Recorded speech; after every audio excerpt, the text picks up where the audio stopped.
Merci à vous. Chers amis, chers frères, nous nous rencontrons aujourd'hui ici. Ce n'est pas pour pleurer notre frère Ilan, qui reste toujours vivant dans nos cœurs. Par son histoire triste, sa mort douloureuse et son destin qui est devenu un espoir et une étincelle de lumière pour toute la France.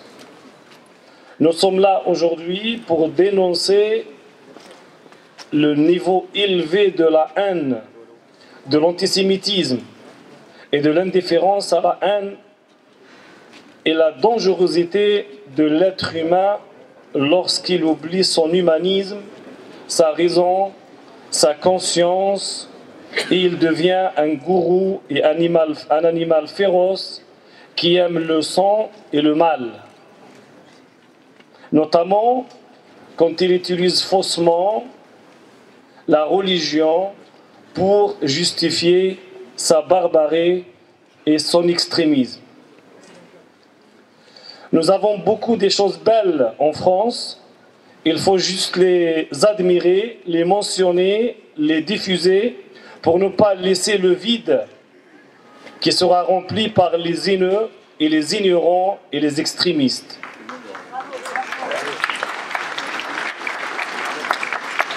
Nous sommes là pour dire et crier fort non à la haine, non à la détestation gratuite des juifs, des musulmans, des chrétiens ou des autres.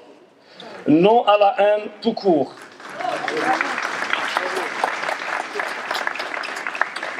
Oui pour l'amitié, oui pour la fraternité et oui pour l'humanisme. Les haineux ont commencé par les juifs, mais ils ne termineront pas que par les musulmans. On ne doit pas tomber dans leur piège. Il faut qu'on soit unis et solidaires pour combattre l'antisémitisme et la haine. En France, il existe une seule famille. C'est notre conviction et c'est notre force. Cette famille, elle s'appelle la famille française, qui partage et qui doit partager la joie et le bonheur dans tous les moments. Et qui doit aussi partager les moments de la tristesse et les moments de la douleur. Avant d'être musulmans, juifs, chrétiens, bouddhistes ou athées, nous sommes liés par la fraternité humaine et la fraternité nationale. Les religions sont des jardins privés que chacun les cultive comme il veut, en toute dignité et en toute liberté, sous les lois et le cadre de la République. La laïcité est une chance pour toutes les religions. Elle n'est pas une arme contre elles. Nous sommes là aujourd'hui pour dire à Ilan Halimi que nous sommes tous des frères. Mais à l'intérieur de chacun, malheureusement, il y a un ennemi de cette fraternité humaine, la haine, l'ignorance, l'égoïsme, l'extrémisme et l'extrémisme religieux qui devient de plus en plus le plus dangereux, qui arrive parfois à vaincre l'humain, la raison et l'amour d'autrui afin de tomber dans la criminalité et la haine extrême, notamment contre les juifs, juste parce qu'ils sont juifs. Ilan, pardon mon frère, et mille pardons mon frère. On n'a pas su te sauver de ces gourous et de ces barbares. Ce qui est plus grave, c'est que cette barbarie est justifiée et cultivée dans la plupart du temps faussement par la religion. Qu'on sait tous qu'elle est innocente de cet extrémisme et de ce terrorisme haineux et antisémite. La mort d'Ilan Halimi est un crime qui a précédé les crimes de Toulouse, de Paris, de Marseille et des autres.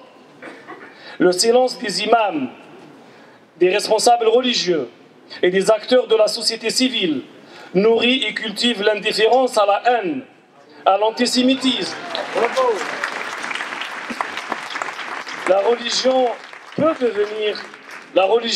devenir malheureusement une arme fatale qui détruit toutes les choses belles que nous avons construites ensemble durant des dizaines d'années et même des siècles. Arrêtons d'utiliser la religion pour la haine et de l'instrumentaliser ou d'instrumentaliser au nom de la religion le malaise social réel qui existe dans les banlieues et dans les quartiers. La République et l'État de droit a donné tous les moyens légaux et pacifiques pour militer et défendre les différents points de vue. Donc on n'a pas besoin d'utiliser la haine ou de tomber dans l'extrémisme ou d'instrumentaliser la religion. Cher Ilan, ta mort triste et douloureuse nous a tous frappés et choqués. Ta mort est devenue une lumière et un espoir pour toute notre société. C'était un signal d'alarme très fort qui nous a réveillés pour nous annoncer qu'il y a des gens, des voisins, des frères, des collègues de travail qui sont devenus tout simplement inhumains, malgré leurs images qui ressemblent aux êtres humains, car la haine et la détestation de l'autre a envahi leur cœur et l'obscurité a dominé leurs âmes et leurs esprits. Cher Ilan, ce n'est pas toi qui es mort. Tu es vivant et tu resteras toujours. Ce sont eux qui sont morts. Ils n'entendent plus, ils ne comprennent plus, ils n'ont plus d'humanisme et d'amour. Ces pauvres que le bon Dieu leur redonne une nouvelle chance pour vivre et connaître le bonheur et la joie d'aimer l'autrui. Que ce soit sa couleur, sa race, sa religion ou sa nationalité. Cher Ilan, tu vivras toujours dans nos cœurs. Et ils vivront toujours dans la prison de la haine. Et dans l'obscurité. Tu resteras en nous une blessure qui nous fait rappeler que nous sommes des humains. Et nous sommes des êtres humains fraternels qui ont des sentiments et des émotions et des cœurs. C'est cela qui preuve la vie humaine, et ce n'est pas manger et respirer. Ce sont les sentiments, l'humanisme et le cœur qui prouvent qu'on est des humains. C'est la fraternité humaine qui nous rassemble avant tout. Tu es devenu, cher Ilan, une étincelle de lumière et un sourire d'espoir pour un demain plus fraternel et plus pacifique, pour que la haine et l'antisémitisme se disparaissent et la mort gratuite n'existera plus dans notre monde. Merci. Bravo.